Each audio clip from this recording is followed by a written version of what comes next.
Hello, I welcome you all in this live session of this MOOCs program related with the course on fundamentals of the manufacturing processes. In this live session, I'll be happy to interact with you, and I'll try to address the queries, try to resolve the queries and doubts if they are there.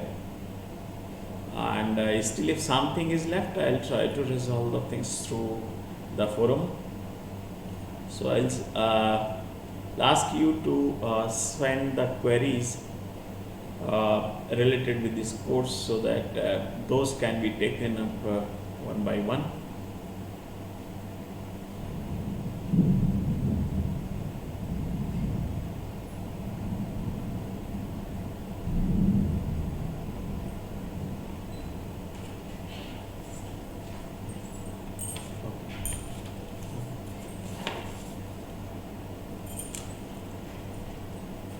So there are a few queries which I have received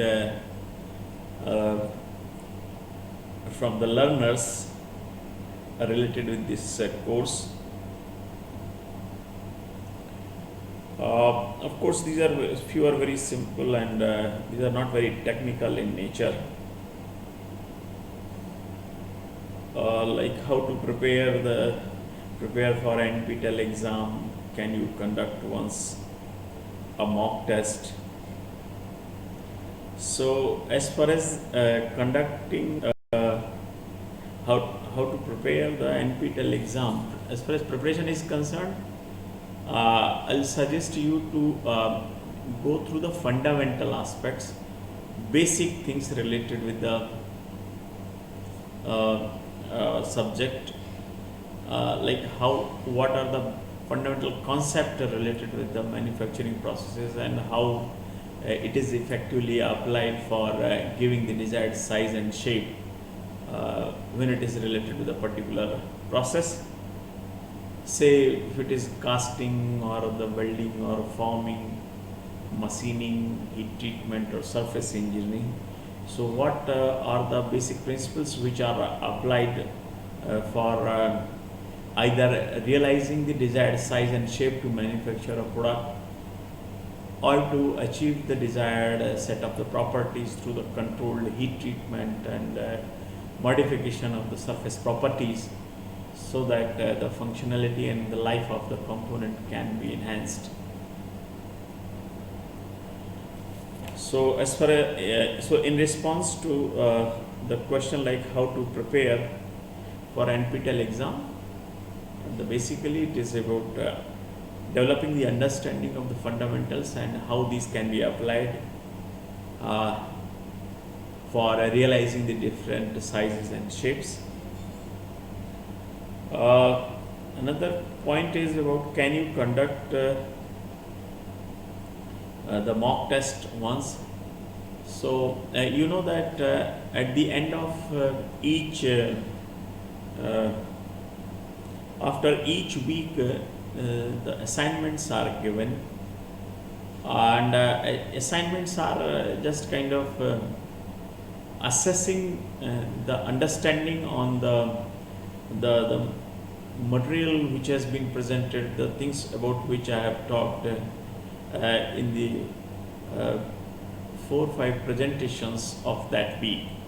So to assess the understanding related with those presentations, we set the assignments, and assignments are also kind of the mock test only, but here since assignments assessment of the assignment is considered for evaluation, but the nature and the type of the questions by and large remains same. So if you are able to understand and attempt the assignment questions effectively, I'm sure you will also be doing the things well in the examination at the end. There is one query about The cast iron will cast iron also deform. Since the cast iron has very limited ductility, there are different types of the cast irons. Like cast iron is an alloy of iron and carbon. But since the carbon content in the cast iron is very high, it is above 2% and it can vary from 2 to 4.5%. But when the carbon is present in such a high quantity, it appears in different forms like graphite, flakes, martensite. So the presence of the carbon, high carbon in form of the hard reduces the ductility, and the low ductility metals are found to be difficult to deform because the ductility is itself defined as the ability to get elongated. When the ductility is less, then the tendency to get deformed will be very limited, and therefore deformation becomes difficult. But when the microconstituents present in the cast iron are suitably engineered through the alloying elements in the molten state or through the heat treatment, we get the cast iron in different forms like white cast iron, ductile cast iron, malleable cast iron, grey cast iron. So usually immediately after the casting we get the grey cast iron or white cast iron, and also the ductile cast iron can be produced through the alloying elements like magnesium in molten cast iron. So if the cast iron, those category of the cast irons having some ductility, they can be deformed, but the cast irons like white cast iron or the grey cast iron, these have very low ductility, maybe 1%, 2% or even less than 1%. So it becomes difficult to deform them. While maybe the ductile cast iron, malleable cast irons having the high ductility can be deformed. Then there is one query about sir, I have completed my engineering in mechanical, still I am confused about my future. I am interested to do the PhD in my stream. Is this a good decision or not? This is a very non-technical question, but still I can say, if your interest is to go in research or in the academics, then doing the PhD, doing the post-graduation after the completion of the BTech or Bachelor in Engineering will be helpful. So those who are interested to go, if your interest is in the research or in academics, then doing the masters or the post-graduation in the area of your interest, maybe production engineering or design or thermal engineering, industrial engineering, mechatronics, robotics, etc., may be useful for you. And thereafter you can pursue your PhD.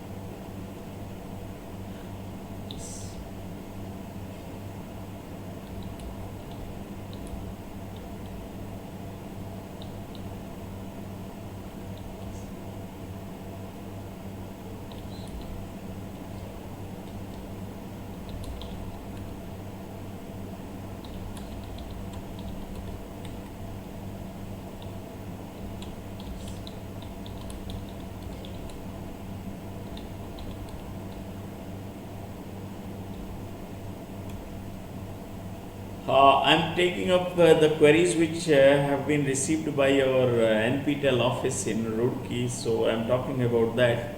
But it would be more appropriate if you can send the queries related with the things which have been covered so far in this subject, and especially the things about which I have talked in my presentations. If there is any doubt, then those can be taken up, and if there is something else also beyond the scope of the subject, then I'll try to talk about that, and if something is left, maybe I can talk later at the time in the forum, or I can help to clarify the things through the forum. So as far as another query is concerned, how can I get the internship from IIT Roorkee? This is very much a non-technical question.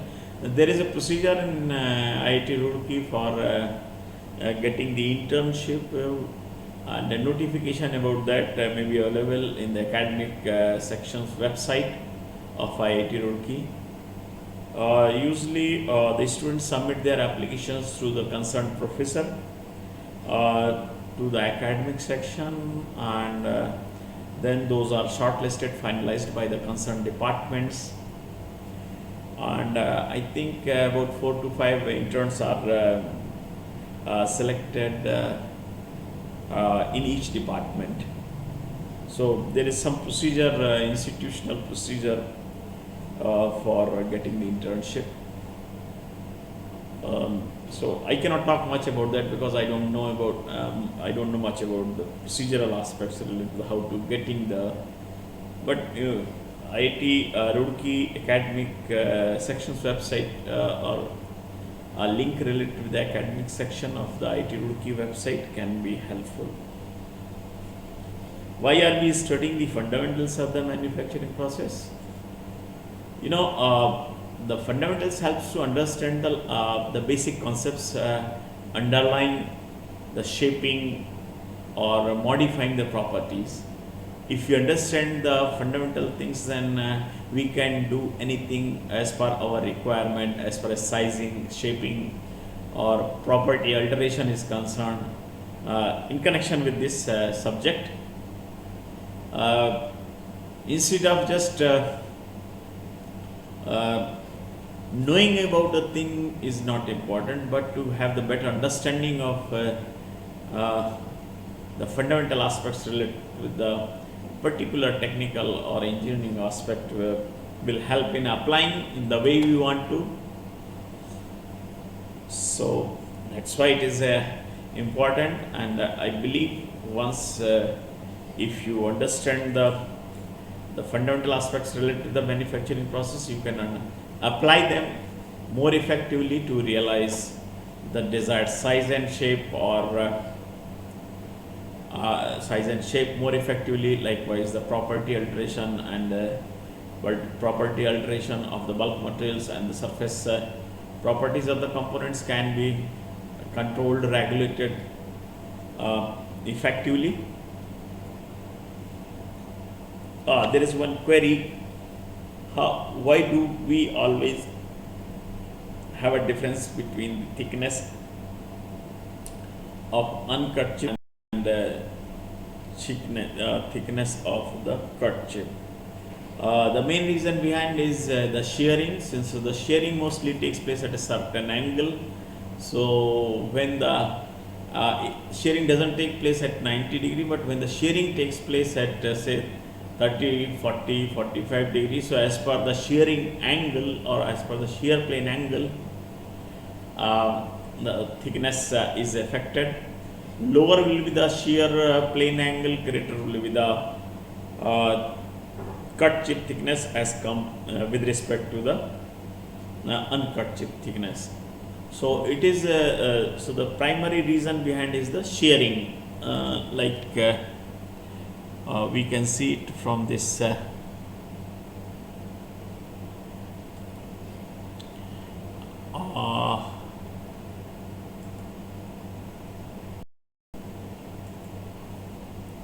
here it goes in like this.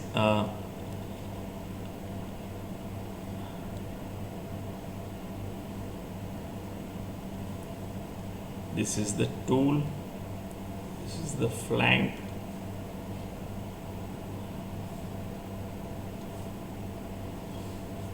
And this is the, say, this chip which is coming out like this. So if the shear plane angle, so uncut chip thickness is this much. If the shear plane angle is this, then the cut chip thickness will be approximately equal to this much. If the shear plane angle is low, then uncut chip thickness will be this much. So if we change the shear plane angle from theta 1 to theta 2, then we'll notice that online नहीं है, अच्छा ये नहीं आ रहा, okay, नहीं 40 minute बाद आएगा, 40 second, okay, that's fine. So change of the shear plane angle from theta 1 to theta 2 will be increasing the chip thickness. So depending upon the shear plane angle, the difference of the chip thickness, cut chip thickness and uncut chip thickness will be affected. Lower is the shear plane angle, higher will be the cut chip thickness as compared to the uncut chip thickness. Okay, that's fine. That's fine.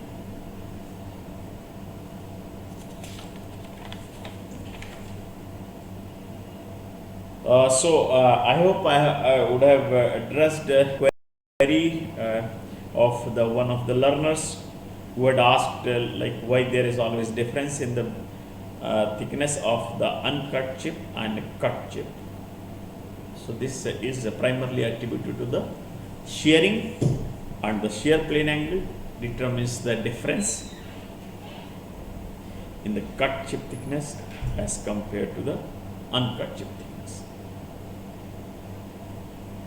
So there is one other non-technical query that is about sir, the exam fee is not opening.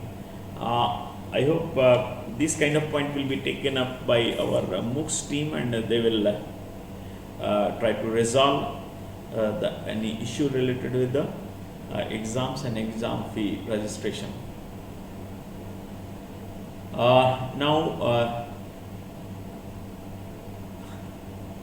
So all those learners who are online currently, like I can see there are 9 or 10 learners or the participants, students associated with this course. They can forward their queries so that things can be taken up further. I can elaborate, I can talk about those queries and the clarifications. In this subject, we have talked about 4 or 5 main manufacturing process and the 2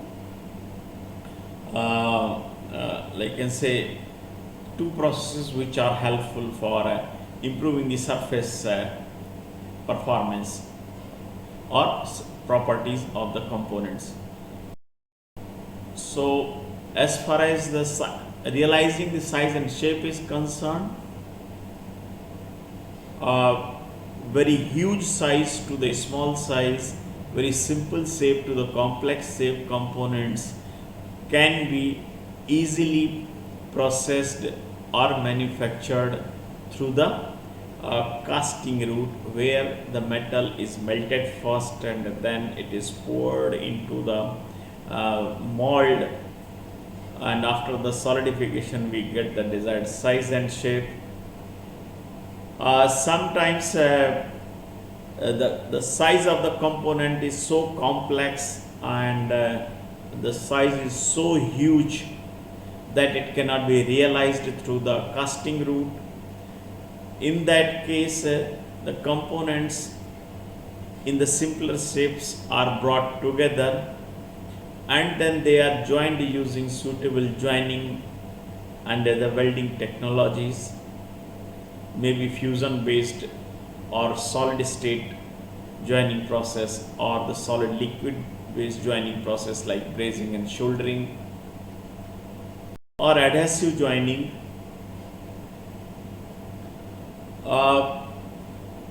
There are few manufacturing processes which are based on the deformation of the metal to get the desired size and shape.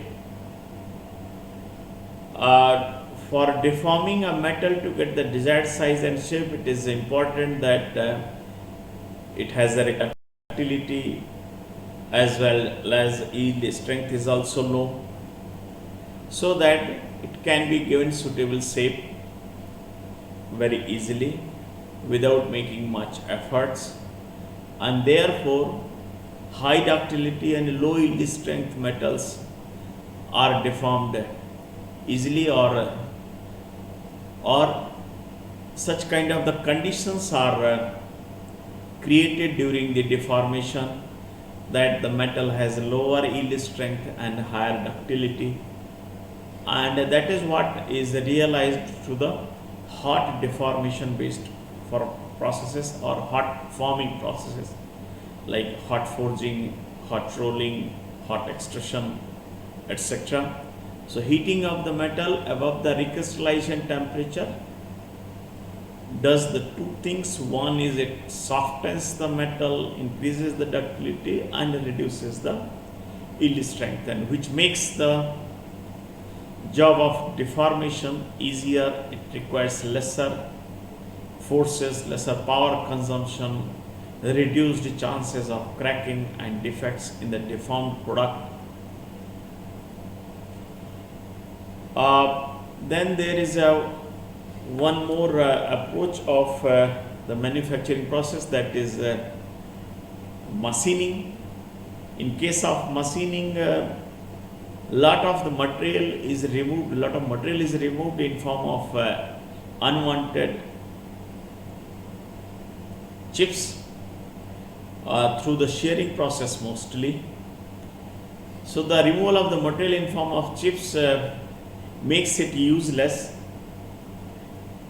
and this in turn leads to the loss of the material because it cannot be used for any other useful purpose. At the same time, the machining is also a slow process. Therefore, the efforts are made to realize the primary shape of the components through other manufacturing processes like deformation based manufacturing process or casting or welding, and thereafter machining is performed so that by removing the little amount of the material, required size, finish and accuracy can be achieved.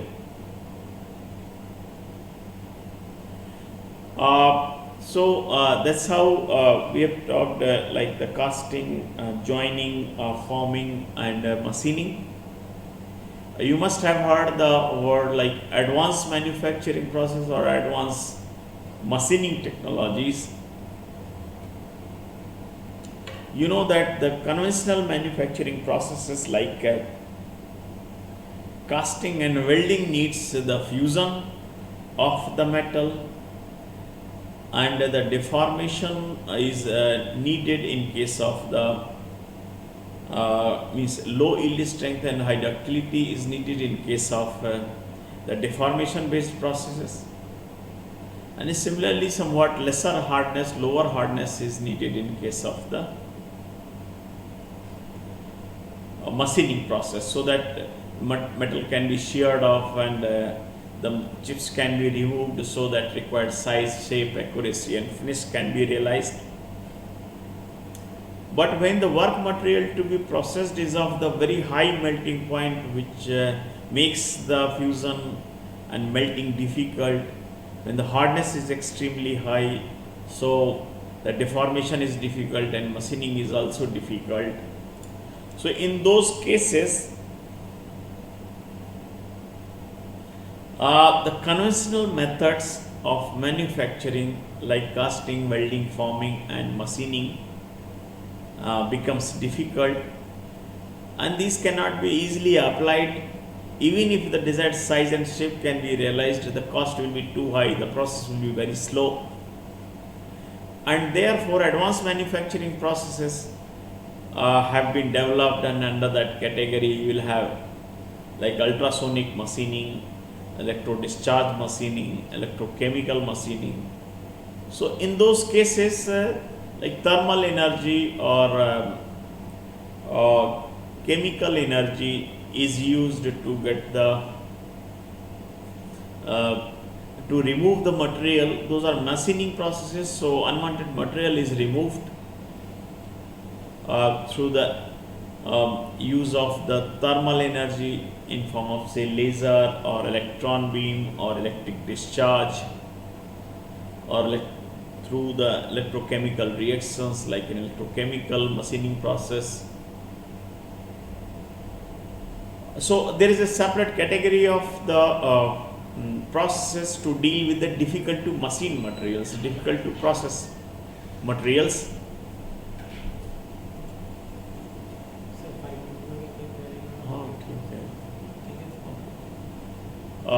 Now there are two more types of the manufacturing processes, as we have will be talking in this subject, I hope in the coming weeks.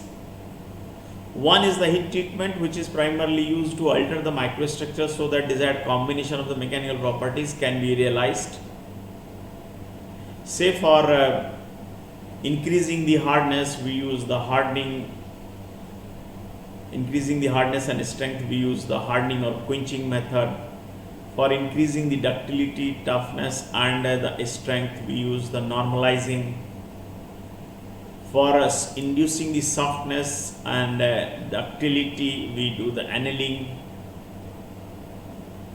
To induce the required toughness and relieve the residual stresses in the quenched and hardened steels, we do the tempering.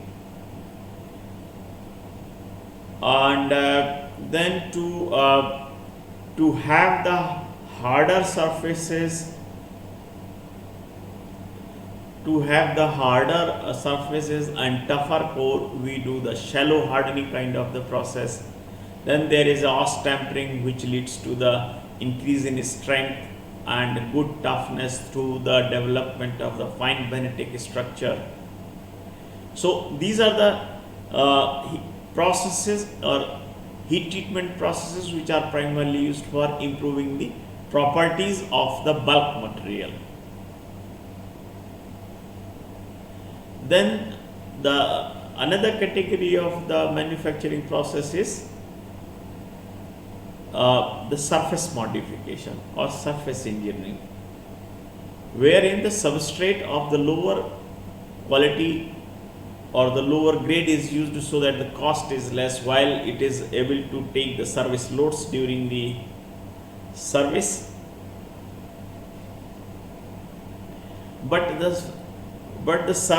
to increase the life and to increase their performance during the service, the surface properties are improved. Not the entire bulk material properties, but only the surface properties are improved. So in order to improve the surface properties, various approaches are used. In one category of the surface improvement, surface property improvement approach,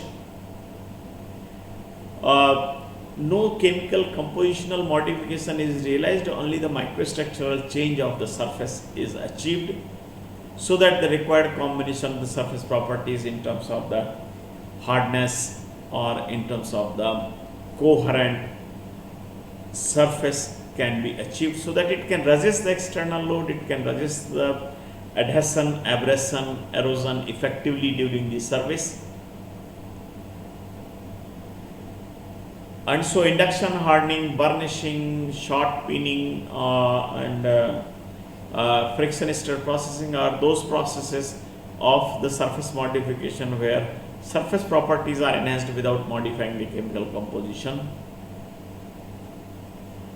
Then there are processes like the carburizing, nitriding, boronizing,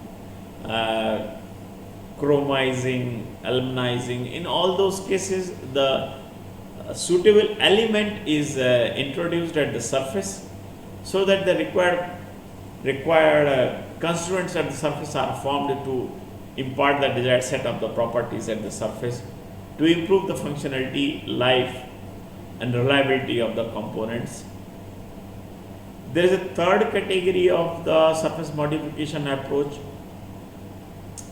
where a suitable film or layer or coating is built up on the surface of the substrate so that the required surface properties are achieved to deal with the hostile service conditions and reduce the surface degradation during the operations so that the component performs for longer time. So basically, to increase the life of the component, especially under the hostile working conditions, to improve the functionality, means substrate may not have the desired set of the properties, but if the surface layers are modified in such a way that the required properties are realized at the surface, then its functionality is improved. So like I said, in this subject, basically there are 6 types of the processes about which we have talked.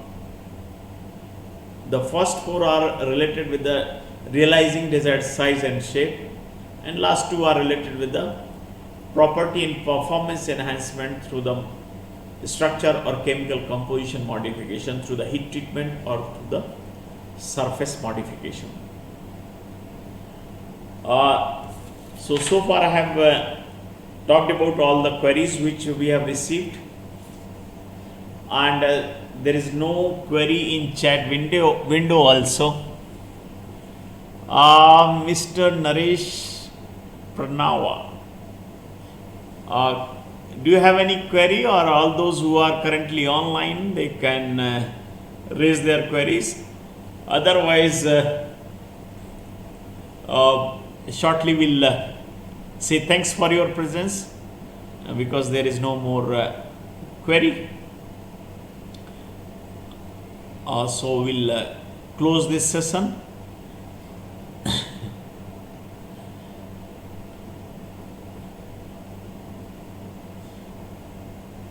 Still, you see, it's not necessary that you ask right now. If there is no query, no doubts are coming to your mind, then maybe you can raise the queries at the forum itself.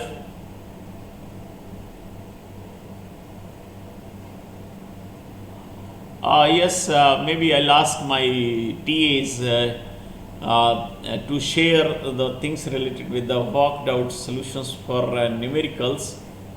I'm sure in the assignments they will be sharing with, but if it is not being done, I'll ask them to. I'm sure you are talking about this worked out solutions related with the assignments, so that will be done. Okay. Assignment 7, question number 6. I need more clarity. Yeah, what is that exactly? Maybe you can write about that. What is that? Maybe if you remember, it's fine. Otherwise, you can raise at the forum. I'll ask my TAs to come up with the specific question. Okay, Mr. Naresh. So this kind of clarification you can also ask, like if the state there is something in the statement or something like that, then those we can clear at the forum itself. You can also write to my mail ID related to the specific technical queries, like high-end queries. You can always write to me, not necessarily just during this course. Later on also, if you find some technical things related to the manufacturing, maybe I'll try to address even after, because we are here to talk about the technical aspects.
So if there is anything else, please write.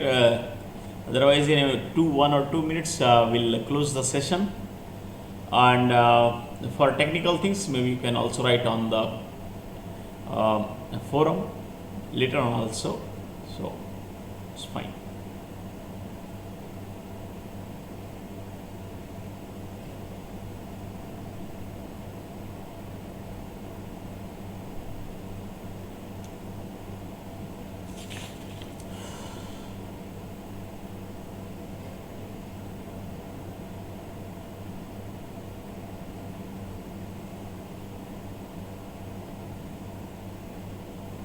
So all dear learners and participants of the program, thanks for your presence here and participating in this live session. I shall be delighted to address your queries later on also. So please send whenever you feel so, and if there is any need, I'll try to reply that. Thank you very much.